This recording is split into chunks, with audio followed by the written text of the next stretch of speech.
tayo nagwo-worry, hindi tayo nakatingin sa Diyos eh. Akala natin ang buhay natin, hawak natin.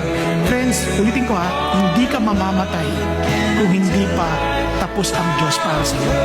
Kaya importante ito. Kaya tingnan niyo sabi ng Bible, tingnan niyo ha, do not worry, what will we eat, what will we drink, what will we wear for clothing. Sabi ng Lord, for the Gentiles, those people who do not know God, eagerly seek all these things. Mga hindi kilala si God, at hindi la tatay si God, at hindi la master si God, yan ang lagi nang hinahanap. Inisip nila anong kakainin, anong susuotin, paano kami lilikom ng maraming pera dito para sigurado sa kinabukasan ko mayroon ako sa labi. Ang kinabukasan hawak ni God. Hindi ko sinasabing hindi tayo responsable. Responsable tayo because we do things according to God's ways. At kaya nga, if God is our God, ang hahanapin natin ang kanyang paghahari. Ang hahanapin natin ang kanyang katwiran. Hindi tayo makikipag-compromise sa mga maling gawain, sa mga katiwalian. And all these things will be added to you.